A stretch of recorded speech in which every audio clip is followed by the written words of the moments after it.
Welcome to the North State Rocks podcast. Today's episode features Travis Corder of Corder Farms, a fourth-generation farmer managing over 7,000 acres across Lassen and Shasta counties.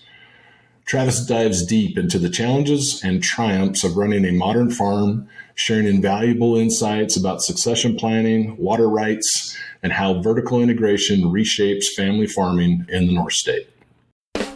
Welcome to the North State Rocks podcast. Discover the hidden gems and extraordinary people of California's North State region. Join Perry Thompson, CEO of Hat Creek Construction and Materials, as he explores the vibrant communities and interesting neighbors that make our region a great place to live, work, and play. Tune in, be inspired, and rediscover the North State. This is your community. This is your story. All right, in the fall community, you know everybody from 1st through 12th grade, or at least that's how it was when Perry and I grew up. So even though Perry is a couple years younger than I am, we've known each other. There's a joke behind that too, of course, right? I was going to go the other way with it being him a few years older than me, just to see if I could stirkle. But so we know each other on a lot of levels just because of the size of the community and similar interests. Perry and I were both athletes, both heavily involved in 4-H and FFA and community events. But when Perry and I's relationship really went from being, a friends/acquaintances to realizing that we truly were kindred spirits, is I was dating Perry's wife's sister, and Perry started dating his wife, April. And we found ourselves spending a lot of time together, and it was pretty obvious right then to, I believe, both of us, that there was an immediate connection. And it was strange because at that time, Perry, how old were you at that point in time? Were you like a junior or senior in high school approximately? Yeah, senior. Yeah, my senior year in high school. So yeah, pretty much. To put things into context, 4-year separation when you're, a senior in high school is a pretty big separation, right? As we know, when we get into our 30s and 40s, it's insignificant. But at that time, it felt like a fairly significant gap.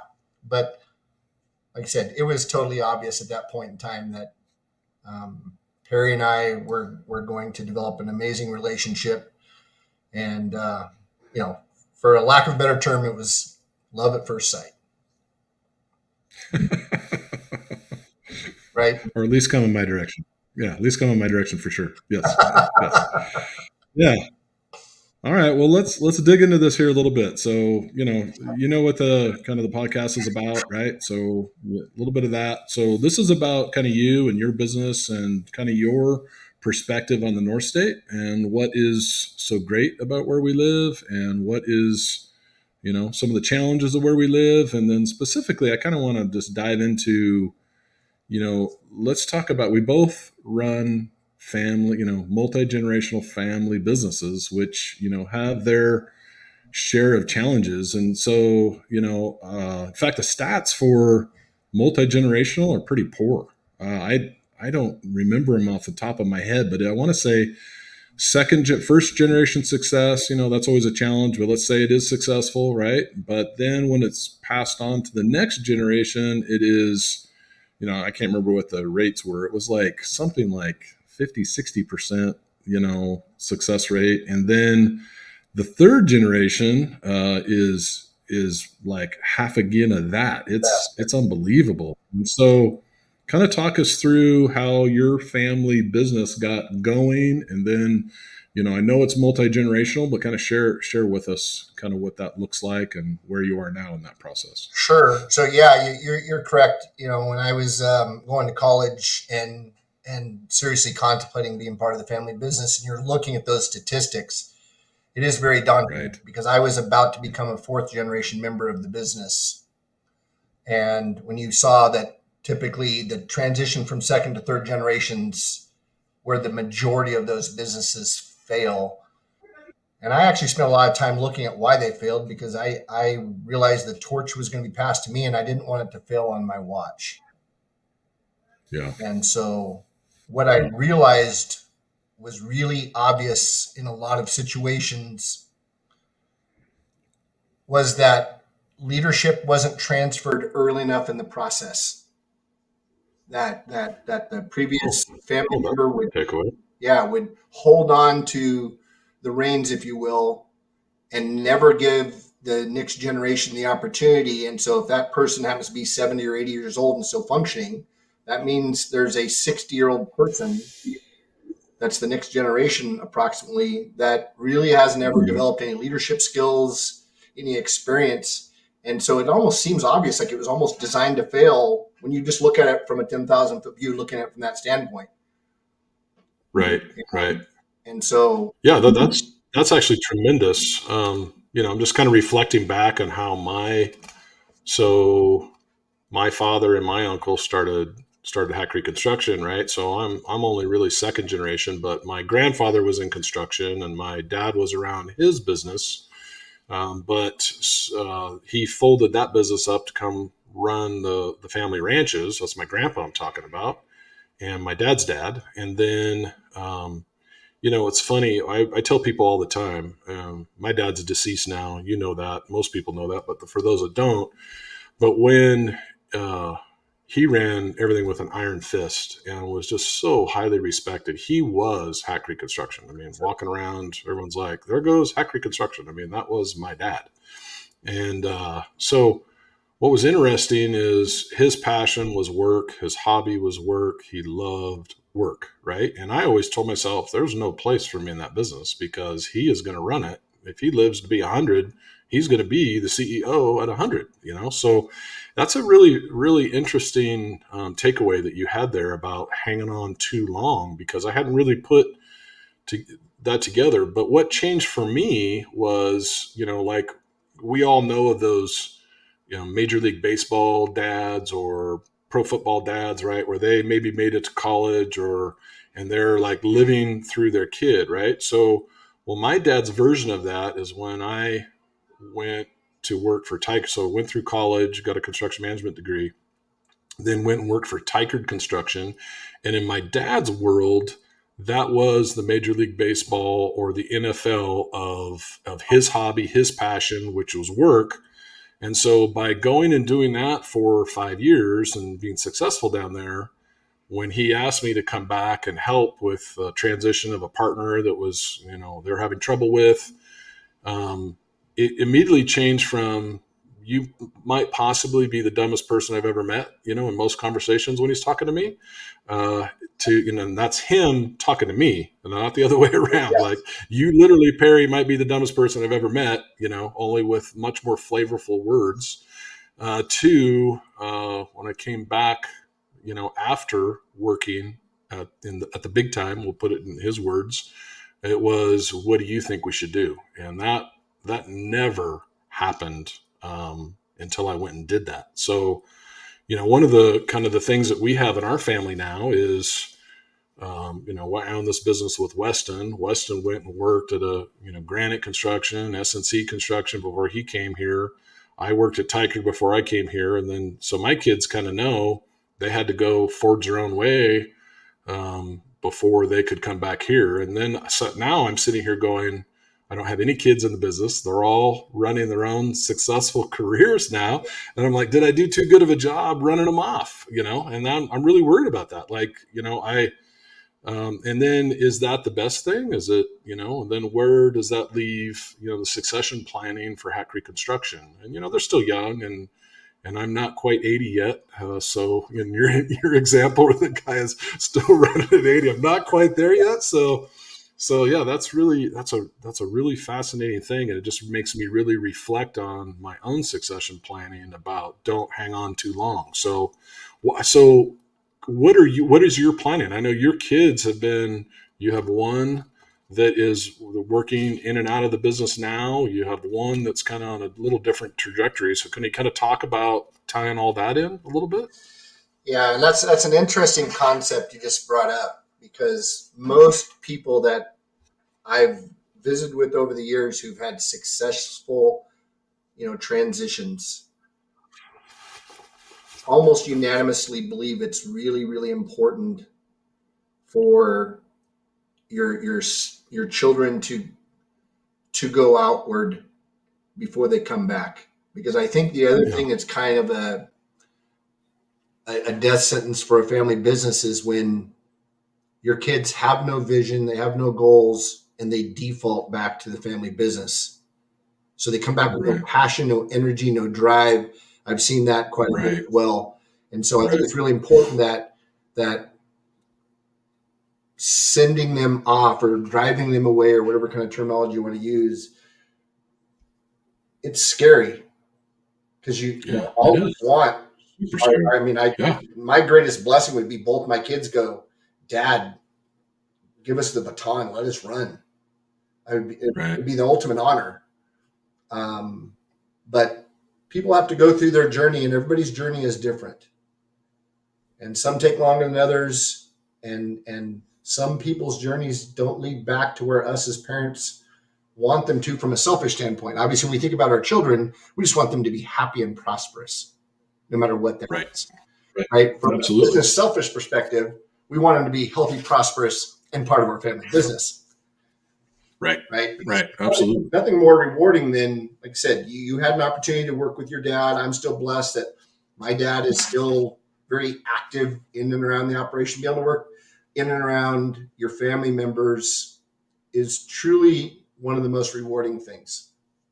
Is having those Yeah. opportunities to grow together, deal with problems together, navigate together. And so I don't have the right answer other than I will tell you that most people that I've spoke to that successfully transition their business to the next generation almost unanimously have taken that approach of quote unquote running their kids off. Right. And then the ones that want Right. to fight their way back in and usually are very successful. Yeah. Yeah. And then there's the big question of the family run business of what do you do if they don't, right? So that's what I'm going to be facing potentially, and potentially you too, because I would say Jordan has one foot in, one foot out, and in a good way, not a bad way. Right. Still very young, and then Cody, of course, is pretty young as well. So what are your kind of the thoughts on how that's going to play out, and what would you what would you say about that? I guess at this point. I'm glad we've worked our way to this concept because we could easily talk about all these other dynamics that surround a family owned business, but this one is really fascinating because first of all, I had to come to terms with the fact that my identity wasn't my business. I really struggled with that for a long Ooh. time, right? You wait a minute. You're telling me you have that figured out right now? No, I'm saying I'm trying to take ownership of it. I'm still working on that one. I'm So, still working on yeah. that one, dude. I tell you, yeah, So that's a tough one for me. that's a big one, right? And so Yeah, when you go, am I making decisions for the future of my business? Because a lot of the decisions that you and I make have multi-decade ramifications, right? And a lot of the things right. that you and I are doing aren't like for tomorrow or 1 year from now or 5 years from now. They're True. 10, 20, 30-year commitments that we're making. And Yeah, when you have to step back and say, well, what if my kids don't come back? What does that look like? I think it becomes one of the most confusing and complicated things because there's emotions involved, right? Anytime we can make business decisions that it's like why we're so successful in Vistage. We can listen to somebody else's issue. We have no emotions tied, and our vision is 2015. yeah. You're absolutely right. Yeah, and so for those of you who don't know what Vistage is a CEO group that Travis and I are both in. We meet once a month with other CEOs. Kind of the only rule is that you can't have a direct competitor in the group. So I remember joining thinking that, oh, I have the hardest business. Ours is low bid. You guys have no idea how difficult it is, and even that was even reinforced in one of my first meetings about how they were complaining, because most of them are Reading based, large in our mind, we're in little rural, Pittville, Bernie, Fall River Mills, right? And they're complaining about how hard it is to get talented people to want to live in Reading.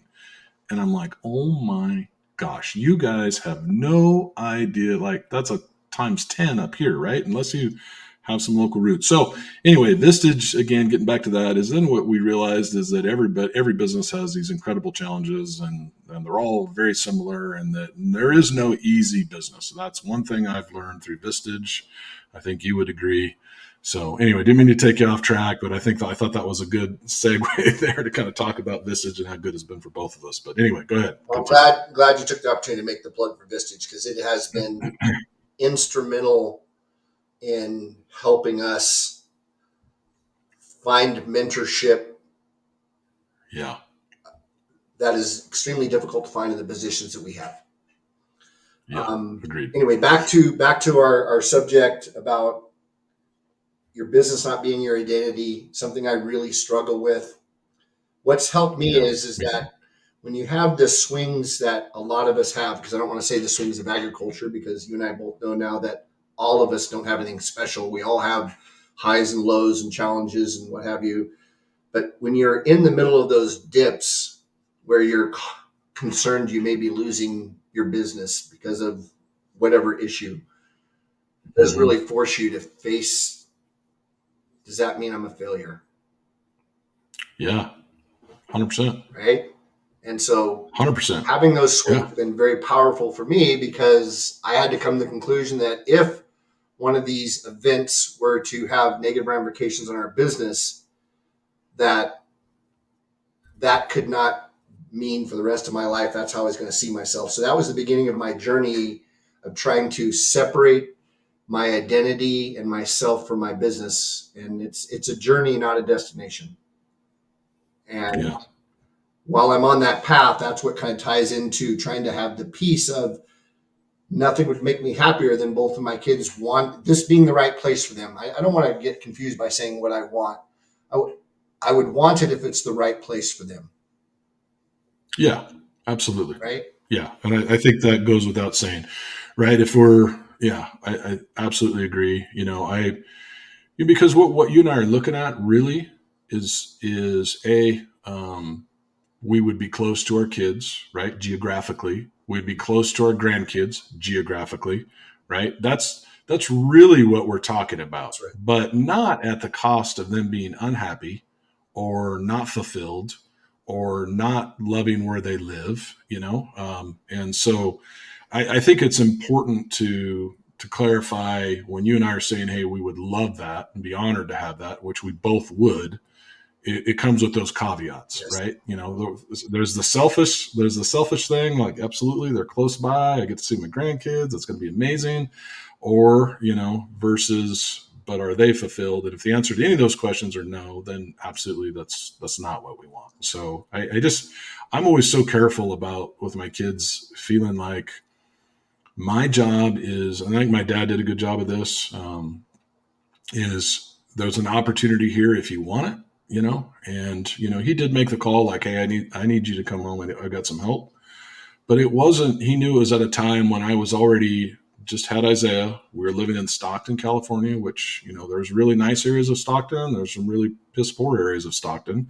And we happened to live in a pretty nice area, but the reality was they were going to be Isaiah would be going to school walking through a metal detector, or putting him in private school, or, there's just a lot of challenges at that time, which are, I'm sure maybe that's still true. I don't know. I haven't kept up with Stockton that much, but at that time that was true.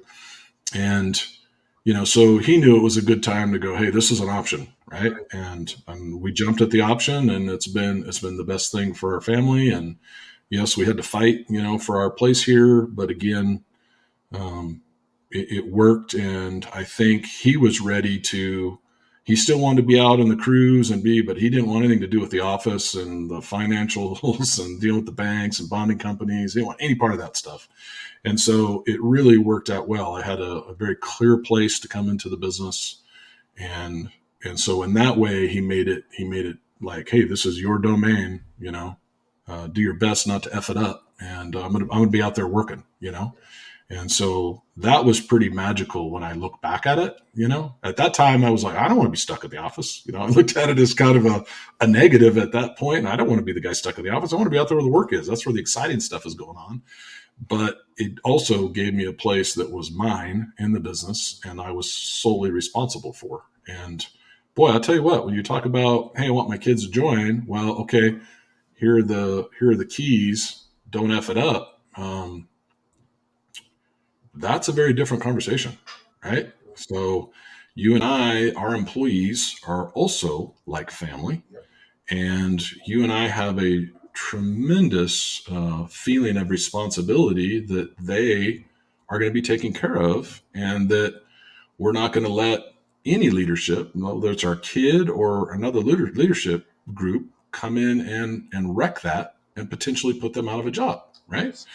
And so, yeah, there's a lot to unpack there with hey, the biggest succession challenge is the founder or the generation that's currently running it not stepping away soon enough. And I'm like, gosh, dang, you're probably right on point. That's exactly why. But the flip side of that is also it's not easy. It's not easy to just go, here you go, good luck. I'll be in Mexico on a beach. Good luck. So yeah, great point there, buddy. Like I said, I have, probably a little bit more closer association with your dad's mentality that I really do love the work part.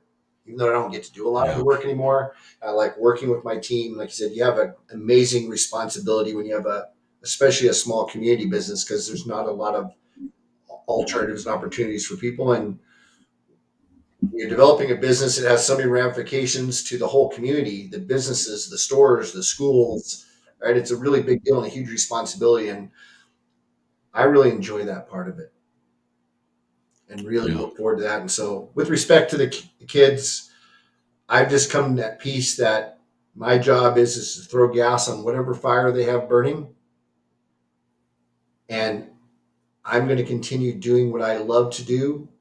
And if our paths cross here, awesome. If not, I'm going to, back to your analogy about being the sports parent, I'm going to enjoy watching them perform on whatever court they choose to perform on. yeah. I love that. I love that. And then I guess so. You and I were talking. You mentioned how we're making 20, 30, 50-year decisions, right? And I think both businesses are very similar. So kind of tell the audience about what a 20, 30, 50-year decisions look like in your business. Sure. So, how our business basically functions, we're agriculturally based. We have land that we own and operate. We have land that we lease. We have land that we develop from scratch. And so typically, when we're going on to ground that we lease, our ultimate goal is to either have a long term relationship with the landlord, or ultimately be in a position where we can buy it. And so typically, when we're making decisions on leasing ground, capital infrastructures to support that, all of those things typically have on the short end paybacks of 5 years. And when we start talking about real estate, processing facilities, and infrastructure, most of those have 10, 15, 20-year paybacks. Um, so land purchasing, solar projects as an example.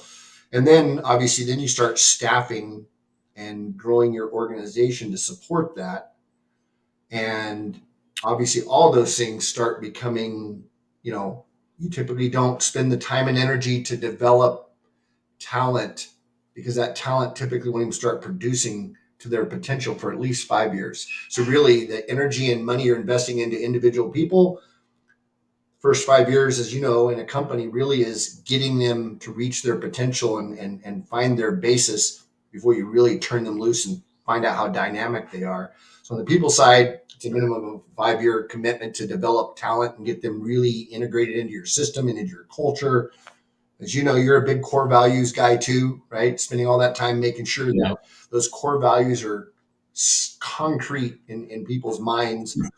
And then getting all those people, learning those people how to integrate and play with each other is is Yeah. is something that takes time. Once it happens, as you know, once you have a team that really knows how to function and play and pass the proverbial ball, it gets really fun. It's really fun. It's And magic, so, like I said, magical to watch. yeah, capital Yeah. infrastructure, real estate purchasing, those are the things that typically have the very longest ramifications. especially when you're developing ground from scratch. I mean, it'll take 5 to 7 years to get something from scratch to get it into a productive state and get Right. everything perfected on it from a nutritional standpoint, irrigation standpoint, whatever the case may be. And um, that's something that used to really trouble me when I was going through our previous subject, which was, well, should we be doing this if our kids don't want to do this? So we were Right. constantly That's struggling with, exactly do we tie buy it that together. next piece of real estate? Do we take on that project? Do we take on that contract? If, well, what if 5 years from now they don't want to come back? And Michelle and I just came to the conclusion that we need to pursue our life and our goals exactly how we want to.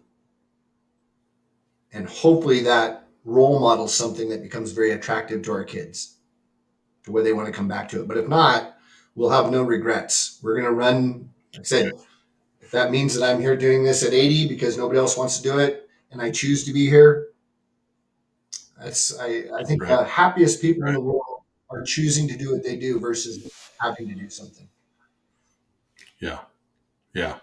Well, that's a great way to reconcile that because I was just going to ask you, I'm like, so how are you doing that? Because I would say, we have, when we're permitting a new quarry, it's a 50-year permit, Yeah. and it's a tremendous investment. And we're always tell people we're not playing checkers, we're playing chess. We're playing a long game, Yep. long game, multi-generational game that we're playing. And I think, that's kind of unique in construction, but it's not in farming.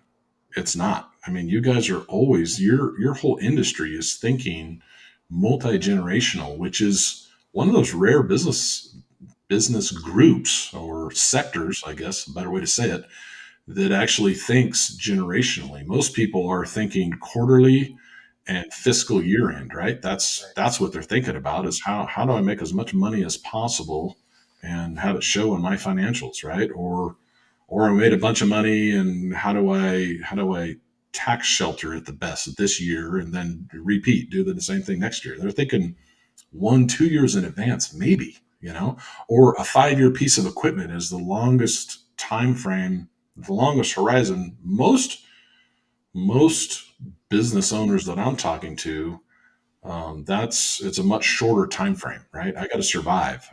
How can I be thinking multi-generational when I'm not even sure my business will be here 2 years from now if I'm not continually adjusting to all the change, and how difficult it is to work in California. I'm like debating whether, we should even be in California 5 years from now. Should we be exiting the state because it's so challenging, on business to run small businesses. So can you talk a little bit about? I remember one conversation you and I had. The drought was maybe 18 months ago. Drought was kind of at the high point, and you mentioned to me they're coming after are like 1914 other years, right? The water rights that were considered sacred in your industry, sacred, untouchable.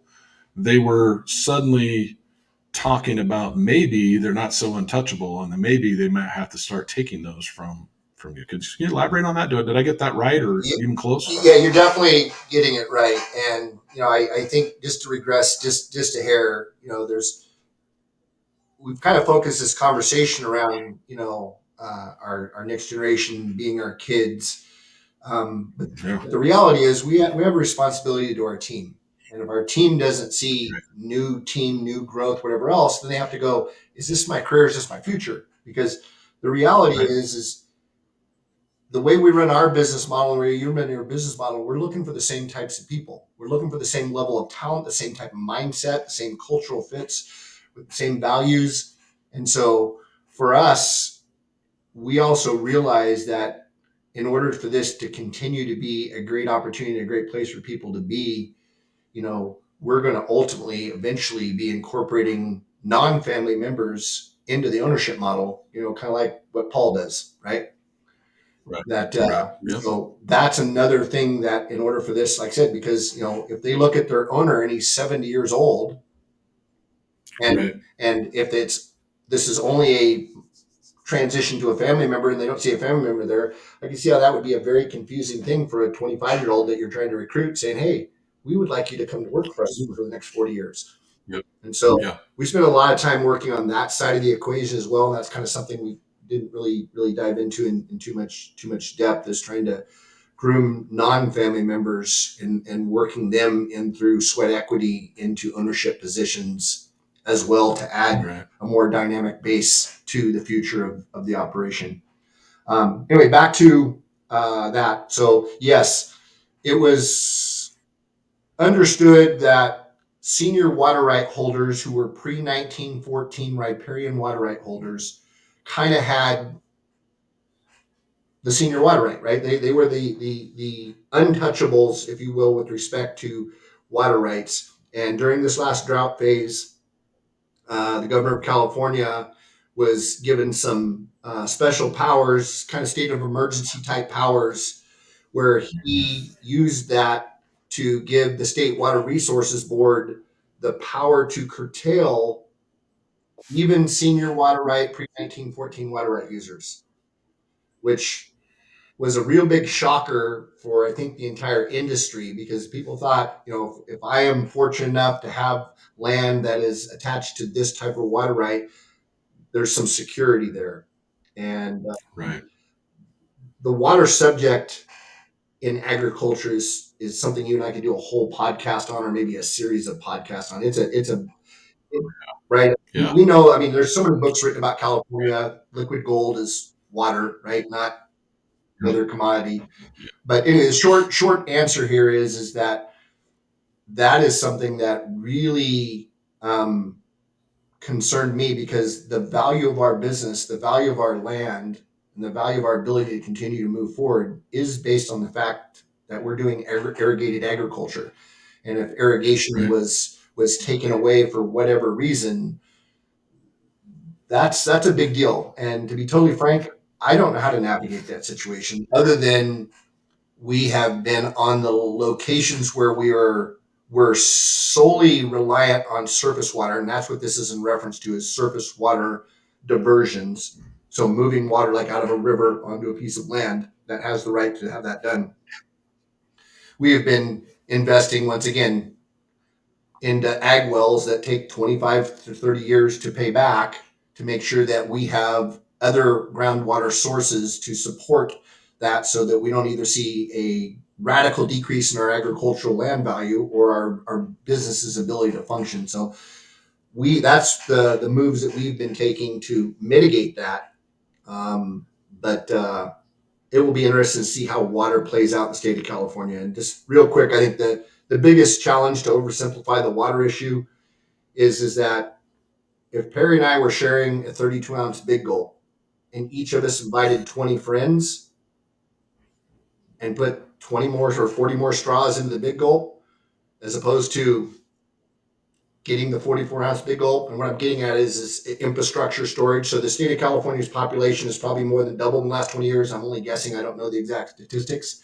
Yeah. And Yeah. to my knowledge, we've done nothing to improve the water storage capacity of our state during that period, right? So that affects everybody. That affects everybody from, you know, an average citizen to a business owner. And it's an issue that I hope can get figured out in the future. Yeah. No, I think that's, I think, I think Brian Daly talks about that all the time. He's one of the biggest advocates of, we've got to figure out some storage. And I think he's got some very disturbing facts on how much the population has grown. I think it's at least doubled. And then the fact that in the last, 20 plus, maybe even 30 years, there hasn't been a single significant water storage project that the state has undertaken, and just the solution has been figure out how to get by with less, and then compound that with the drought, and over and over again, kind of like the electric, so I'll talk. So you talked about your water thing. One of our big things in our business is CARB, right? So California Air Resources Board. That's a massive thing right now, and we're considered a large fleet. So we have, around 14,000 horsepower is what our fleet has. So we're considered a large fleet. We do over $50 million a year. So we're kind of subject to the most stringent CARB requirements. So we're up in a captive area, which can help you with some of that stuff. But we also work up and down the whole state when we need to. Obviously, when we work close to home is when we want to be working out of our own quarries. Is what is when we're working out of our own quarries is what we call level one, level two. That's what we have enough level one work. That's all we do, but there isn't enough level one work typically, so we have to travel.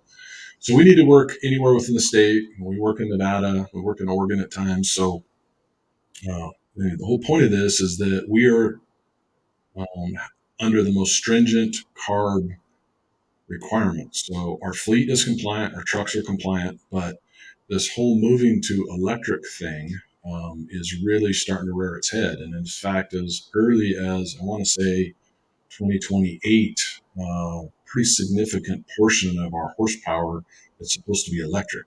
Well, our yellow iron, they don't even have effective electric options yet in the yellow iron. So, but it's being pushed in the trucks and our pickups. That's where it's coming first, and with yellow iron closely following right now. So right now, you and I mean, we'll see. We're not like in LA. You see Tesla is every fifth car, or electric car is every fifth car. Up here, it's more like every 500th car, right? Because there's just not a very good charging infrastructure up here. Also gets really there's a lot of hills, which a lot of mountains and a lot of snow, which when it's really cold, those electric batteries don't perform near as well. So and then the charging infrastructure. So I saw one of the card meetings I saw, somebody very educated was talking about, do you realize, for a company that has 30 tractor trailer trucks, the megabyte requirements, or Megawatt. the power requirements, megawatt requirements, thank you, megawatt requirements to charge those 30 trucks and do it in a time frame that they'll be ready to go in, 8 hours after they've worked all day is larger than the entire factory that the truck was built at. Do you realize that's just for 30 trucks? And we're not even close to being ready infrastructure wise. Look, I've driven a Tesla. You've driven a Tesla. Those things are amazing. And I understand the longevity. You don't have transmissions. You don't have they're much more reliable. There's a lot of pluses with electric if you have the electric infrastructure to facilitate it. But I feel like until we are talking about doing something like nuclear, where you're getting huge power returns out of small areas and a relatively small footprint, not like solar or wind, and very huge bang for your buck where the power is really cheap on that. And I'm no expert on this, but I do know that we're not ready. That's what I know. And I just feel like they're pushing these dates on us, and as a company it's one of the biggest threats that we're dealing with right now is can we stay in California? And I haven't figured out how to pick up quarries and move them to another state. You don't. So our feeling is we are going to be at the forefront of this and to stay at the forefront of this, and opportunity comes to those who don't check out, right? So lots of companies are checking out and leaving, but there's lots of people that still live in this state, still my favorite state. I love living here. I don't want to give it up. So how do we stay here? And we're gonna fight the good fight because we haven't figured out how to move quarries, and we love living here. So with that in mind, hopefully saner minds prevail, and we need workable solutions for this unique area. I get it. In the middle of LA, it works. Um, Absolutely. Potential, yeah. They still have to up their electrical infrastructure because I remember during some of the brownouts that was happening a couple of years ago, they were telling people not to plug in their cars in the afternoons, right? Wait till it's dark, and the grid is not under duress. So there's still grid issues, but I could see it working in LA. But they've got a long ways to go to make it work up here in the beautiful North State where we live.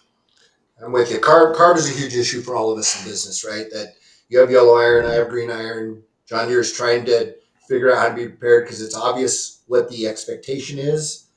But yeah, there's a huge gap between the deadlines and the expectations. And like I said, the infrastructure, not even just on the electrical side and the charging side, but even on the, making things function and work side. And I don't have the answers. I know it's incredibly confusing because we are still to this day sent emails and letters from BG&E saying, please reduce your power consumption at this time, and this time, and this time, Right. when Right. probably I'm guessing less than Yeah. 1% of California is on electrification as far as, significant vehicle usage.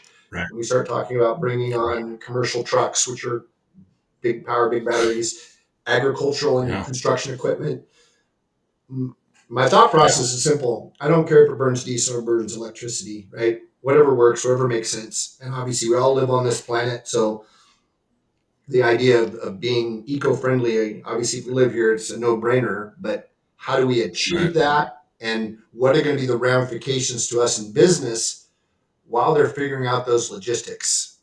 And how do we navigate Right. that and position ourselves the Right. best? Because, like I said, if we start getting, like I said, our inability to run cats or tractors or what have you. Because like I said, the truck thing, it does appear it's at least the on the supply side does appear that they're making progress with vehicles that potentially can function in the Right. how they're charged. Let's talk. Let's kind of move a little bit to I don't know what do you think? We've been talking about a few of the challenges, right? So, what do you love about what you do and being in farming? Let's talk about some of the cool stuff that we get to do in our businesses and what we love about it and why we're fired up to get out of bed and go do it every day. Kind of share some of that with me, Well, please. I'm glad we're shifting gears because it's really easy to focus or discuss the challenges that exist, as business owners in Yeah. California, right? And they're there, they're real, and you know what, we know them going in, and so we just have to navigate them. But being a small Yeah. business owner is hyper rewarding, um, because whatever you achieve or whatever you don't achieve, it all comes back on you. And there's something extremely rewarding about realizing that this accountability and the cause and effect, that you get this direct connection. And I think a lot of the people that work with us and work for us also feel like that when they're Right. when they're accomplished things getting done, that when you finish prepping a field and come by and a couple weeks later and it's all greened up, and everybody that was in part of the ground prep process to the planting and fertility processes, weed control process, irrigation process, everybody gets to have part of that victory. And it never gets old. Yeah. It's just like the sunsets and sunrises we have here. Every day is the Right. best one. I don't know how that's Yeah. possible, but literally tonight, when you and I go outside, if it's still there, Yeah. we're gonna go, this is the most amazing sunset ever. And that's Yeah. kind of how it feels to be in agriculture and in business, is that it's the most amazing crop, the most amazing situation. And I'm really blessed because we all have friends that chose careers for different reasons and have Yep. gotten different fulfillment or lack thereof out of them. Maybe it was simply they chose it for compensation, maybe they chose it for flexible hours. But the one thing that I'm grateful that I've never had a conversation with anybody about is that I have 12 years, 37 days, and 22 minutes till I retire. Boy. Boy, we all know some of those guys and gals, don't we? Yeah. Yeah, yeah, For sure. and Yeah. um, like I said, it's kind of a blessing and a curse because I think you have to be careful that you don't end up being all consumed by it. Because when you do love what Right. you do, the reality is life is a very dynamic thing, and it's really easy when you and I do what we do with the people that we do it with that we also really truly enjoy. Right. But also remind ourselves, and that's something that you and I are really good as friends at, is calling each other out and saying, "Hey, right, Yeah. taking a vacation, Yeah. Yeah. spending time with your bride, your kids, whatever the case may be." And that's probably one of the many super valuable things that we've done for each other, because we do get so involved into what we do and so passionate about it that time goes by and stuff happens, and it's rewarding and awesome, but we also have to remember that there's so many other parts of life that have so much value and that are rewarding as well.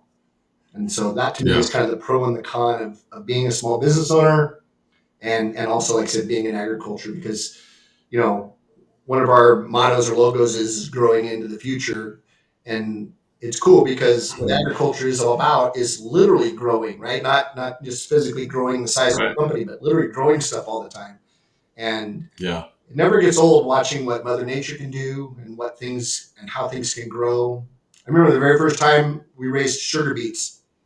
You plant 1 pound of seed per acre, and in 5 months, you haul off 60,000 pounds of material per acre. What? That's Are you serious? crazy. I mean, the only thing that kind of competes with that biomass wise would be like corn, right? That if you actually take the whole Wow. corn plant, but yeah, sugar beets, you plant 1 pound of seed per acre, which I was like, that doesn't make sense to me. Why you'd have one little kernel every 6 inches. And then, like I said, when you raise a good crop, you make 30 plus tons per acre. It's just fascinating to watch that happen and how something can be so delicate for the first 3 weeks. So you think something that grows at that rate would be like unstoppable. Well, the first 3 weeks, when Yeah. you look at it cross-eyed, it dies, Wow. right? Once you get I'm still getting my head around 1 pound for an acre turns to 60,000. Now 60,000 is crazy, but what's even crazier to me with that is the 1 pound to cover 4,000. That's 42,000 some 43,560, odd square feet, yeah, right? yeah. Right. So are you kidding me? Like, so 1 pound. Is this like a powder that you? I No, mean, no, I that can't looks like a little even. piece of peppercorn is what a sugar beet seed looks like. It's very similar to Okay, a so it's peppercorn. so it has like very little mass weight to it, right? Yes, So, but it because if it's the size of a kernel and it has any density to it, that's still you're putting one of those about every 50 feet if it has any weight over a whole acre. right. So obviously it's really light, but that's still man, that blows my mind. I had no idea. That's really cool. So that was a That's fascinating really cool. experience because it was our first exposure to precision agriculture, right? Because so there's field cropping. Agriculture obviously is hyper dynamic. There's so many. When people talk about ag, they talk about like it's one thing, and ag really, because of how supply and demand works individually per commodity, ag is really this breadbasket of hundreds, if not thousands, of commodities because one commodity can be kicking butt while the other commodity is going into the tank. So people are like, "How's ag?" Right. You're like, "Well, what do you do? Which part of ag are you Yeah. talking about?" Even within our diversification scheme, things are going in opposite directions constantly, which is why diversification is so important. But anyway, just kind of closing that subject, it just never gets old watching the sunrise and the sunset, and it never gets old watching your team go out there and spend all the time and energy, and then thankfully we get to see the reward quite quickly, right? Because every year there's a whole. Yeah. It's like the circle of life completes every single year, and then you get to start all over Right. again next year and see what's possible, what you can do, and can you do it better, and the feedback that comes from the crops and the growing and the I you and I both know a friend of ours, Dale Brubaker. He drives by one of our fields next to Weston's house. He's like, "What did you plant there? Are you going to cut it in the middle of winter?" It's huge. Yeah. The Yeah. cool thing about Yeah. agriculture is that because it's part of kind of our country's roots, that even people, because Dale has nothing to do with agriculture, never been involved in agriculture, still hyper fascinated by it. And that's It the is. great It thing. absolutely is. When you tell somebody you're a farmer, you instantly have a fan base. Yeah. Yeah. Absolutely. Well, I think it's one of the most noble professions on earth. I mean, without it, we don't eat. I mean, it's that simple, you know? And so we're out being hunters and gatherers, which, yeah, that doesn't sound super fun to me. So, yeah, thank you for what you do. And we just talk about that like so first of all, before I forgot, I wanted to say you're mostly Lassen County. So how many acres do you own and manage? And kind of, is it all Lassen County? There's some in Shasta County, I believe. You've got a kind of but it's primarily Lassen and a lot in Shasta too, right? Yeah, so I literally was working with a crop insurance person before this call, and he was asking me what percentage of our acreage is in Lassen and Shasta, and we don't manage or watch it from that perspective, but I think it's fair. If I take a guess, it's fairly close to equal. Shasta County Okay. farmed acres. As a matter of fact, Shasta County might now have succeeded and grown outside of what Lassen County's acreage is. So from an acre standpoint, we're probably about 60% Shasta, 40% Lassen County right now. That a lot of the Okay. growth opportunities we've had have come on the Shasta County side of the line. Um, but we're farming of our own ground, whether that's owned and or leased.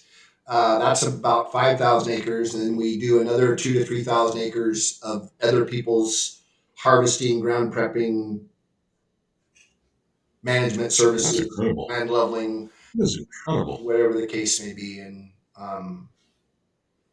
it sounds interesting, but the reality is because in agriculture margins continue to shrink, like things like you said about water, right? We're expected to. Hmm. The answer in ag is always just be more efficient, and I shouldn't say that like it's only Right. ag, because you and I both learned valuable lessons about we're not so unique with our problems and challenges, but Yeah. Right. efficiency Right. is always the answer as life inflates and what we produce doesn't inflate at even close to the same rate. And that's a hyper confusing concept because what people pay at the store does inflate, Continues to inflate. right? Yeah. And so Absolutely. people have Right. this real big misconception. I'll give you a perfect example. So we harvest about 7 million pounds of garlic a year. And so this we're always trying to engage with schools and young kids and people and show them who we are, what we're doing, what we're about. Got a group of school kids out, and one kid was staring at about 100 bins of garlic, and a bin of garlic has about 2,500 pounds of garlic in it. And his eyes were big, and he was looking at me in a way that I was like, "Oh, he looks like he's looking at Elon Musk," and I don't know why. Right. Right. He's just got this Yeah. look. Yeah. And so I'm like, "Hey, buddy, Yeah. what's going on? What are you thinking about?" And he goes, "How much money's here right now?" And I looked at him and I went, "Well, what do you mean?" He goes, "Well, my mom bought a bulb of garlic at the store the other day and it was $2 for one bulb." And he was looking at this bin that probably had, I have no idea how many bulbs, but maybe 20,000 bulbs Yeah. in, right? And there was Right. 100 bins Right. there. So literally he was like going, Yeah. "Hey, Elon." Yeah.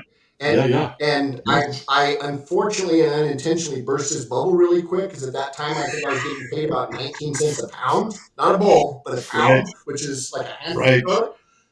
And Right. I Right. suddenly really lost stock value with that young man really quick. It was like, oh, Oh yeah. Absolutely. He's like, you're not very bright. Why no, don't you just haul it to Safeway and put it in the store directly? You'd make a lot more money, Travis. yes, yeah.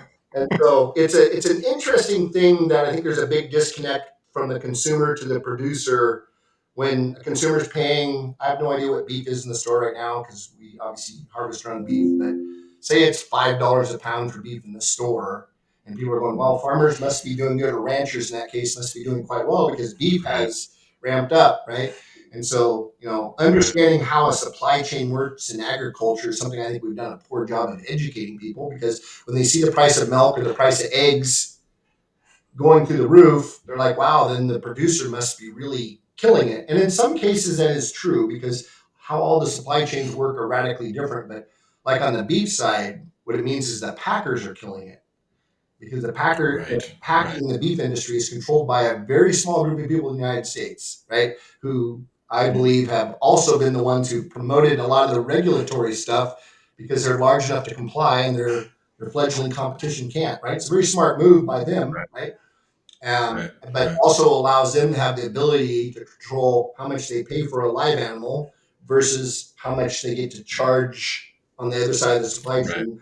It's one of the interesting Right. dynamics of agriculture is within that vertical supply chain, somebody in there has a disproportionate rate of return for the amount of risk they assume, which is why vertical integration is Right. so huge. It's why we're spending so much time and Yeah. energy to figure out how to vertically integrate because on the production side, we're big risk takers, and primarily because Right. weather is one of the number one factors that outside of crop rotations and diversity we can't mitigate. It's just something we live with, and so vertical integrating is something that's really key to our business model, so that Yeah. we can figure out how to capture some of those additional returns with less risk exposure per dollar return. So give us a couple examples of vertical integration that you guys are doing now that you weren't doing 10 years ago. Yeah. So one of the first vertical integration moves when we started raising peppermint, that we then decided that, you know what, if we can take the bulk peppermint product and process it down to a refined distilled product, that was something that had very little risk in that process. That was a steam Right. extraction process. So we'd introduce steam into peppermint plants, and steam takes oil and water into a gas, so you can defy gravity momentarily. Then it goes into a condenser where you add cold water, changing it back from a gas to a liquid. Oil and water have different bulk densities and weights, and separate. That's the oversimplified version of peppermint distillation. And so then we were able to not only make that move, but then we were able to then have a very dense, high value product that we could ship. Same kind of thing in the hay business. You know, if you think about it, you know, hay feeds a dairy cow. Hay is a very bulky, low value product. Freight, because one of the disadvantages we have in living in, I think, the greatest place on earth, personally, obviously partially Yep. biased, but I think the Intermountain area, with the people, the circumstances, everything that's here is truly the most amazing place to live. We are geographically disadvantaged. And so figuring out how to have Right. higher value bulk, more bulk dense products freighted is part of that process. Um, the other thing we're doing, vertical integration wise, you know, on the hay side is working our way down from just being a producer to being a broker, which is another component of the hay business, and then getting into the supply chain where we're actually on the retail side and have retail exposure. So another traditional example of vertical integration that we weren't doing. We really were spending a lot of time focusing on the production and the agricultural side, and thankfully, I came to the conclusion that just working hard isn't going to help us create our goals. And that was Right. probably somewhere in my late 20s to my early 30s. I Yeah. went, you know what? I put in 3,200 hours this year. I'm not sure, and I don't see the millions rolling in. So there's got to be more to this Right. puzzle. Yeah. Yeah. Yeah. So Yeah. those are a couple of Awesome. examples of some of the vertical integration that we've done. And we're messing with other products, trying to repackage and rebrand certain hay products to try to get into the different lanes that you and I have talked about that concept multiple times. Still trying to get traction with that specific concept uh, Yep. forward. Yep. Awesome. Okay, so you touched on this is kind of our last segment. So you kind of touched on how great it is to live where we live. So what I want you to do is say, so what is so great about where we live? What is a person that hasn't visited this area? What do they come do when they come here? What's the perfect weekend getaway to come spend time and get a taste of where we live and what makes it so special? So give me a few things on that topic before we part for the episode here. So, partially from being a multi generational family person from this area, and partially from coaching, get a lot of questions about people. What makes Fall River so special? Right? We're a little tiny community. Our high school has approximately 150 kids in 9 through 12. And well, why are our kids able to come out of this community and be successful? I know we kind of wrap a lot of this around sports, but really sports is an awesome tool because it teaches you to deal with adversity, and adversity is something we all face in life. And so if you can use sports as a tool to teach people how to come together and unify and face adversity and fail forward, which is what sports is really truly all about. Because obviously, we know most of our kids are not going to the NBA or NFL or Major League Baseball, Right. but they're all going to hopefully become amazing adults. And what makes this place so special is, and this was my answer to the last person that I ran into down in Reading, was I said, well, what makes it special is I said, every little corner where somebody can practice, because we have limited facilities here. So literally there'll be people practicing, t-ball and the football field because there's no room on the one baseball field. And I said, every little corner, every little place where somebody can be doing something, like a Tim DeCoito and a Dom Traverso, right? Guys that just stay out there at the baseball diamond and say, if kids want to come work on foundational skill sets, right? Work on fundamentals, we're here. And there's people like that in our community everywhere. And so the kids that want that exposure and opportunity that may not even have parents that are athletes, may not have parents that have the wherewithal. You and I have both coached multiple situations of elementary, junior high, high school, and traveling sports. Whether the kids have the wherewithal or not is irrelevant because they're getting in the car with whoever does. It doesn't matter, right? We want them to have the experience. We want them to be part of being able to grow up and, like I said, and learn how to handle adversity, right? And learn that, you know what, I'm going to get better from this process instead of walking away from those types of experiences. And I really truly believe that when you go, as you know, like I said, just kind of staying on the theme of sports, our average league game is 2-hour travel each direction. Right. When you go 2 hours away, excuse me, I'm gonna lock the door real quick because I'm pretty deep, guys. When you go to an away game and there's more people from Fall River, say at Trinity High School, which is 2.5 hours away, than there are Trinity kids, then that says a lot about that community. And then when you look up in the stands and you see 3 generations of people, it's mind-bending to watch that. And they're not just there to watch their grandchild or their child. Matter of fact, a lot of the third generation people that are there, right? I'll just mention a couple names. Like Bill and Betty Stoltenberg, I don't think have had an athlete in the school for 4 or 5 years. And people like that. Bud and Ruthie Knox. Right? Yeah. And you see those people that are just there because they support what it's all about and what's important. And I think that's the thing that people need to understand about our community is that when you have this multi-generational fabric and this foundation of people that embrace you regardless of what your last name is, what you're about, who you are, that's truly the magic of our area. And that's why, just to kind of put a plug in for our school and our kids, that's why a school of 150 kids can win a state football championship over Morro Bay that had 1,100 kids, right? Right.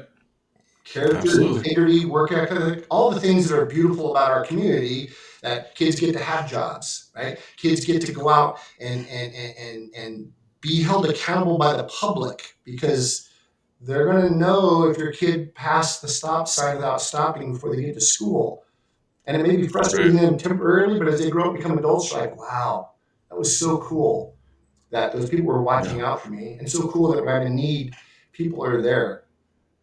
And so, yes, we have amazing things here. Can you go snow skiing in the morning at Mount Shasta, 45 minutes away, and then drive 45 minutes down the road to Shasta Lake and water ski in the afternoon? Yeah, that's pretty cool. But I truly don't think that's the magic of what our community and what the Intermountain area, and I'm speaking specifically about Fall River just because our sister communities in Big Valley and Bernie are awesome, wonderful people, but it's only fair for me to speak specifically on what I know. That's the true magic of our area. Everybody sees the beauty in the mountains and the sunsets and the geography, right, and the rivers and the world-class fly fishing and all the things we have here, but if you're looking for the right things, the magic is in the people. Dude, you couldn't have said that better. That's perfect. Yeah, absolutely great place to end because it is. It's about the people. It's absolutely incredible.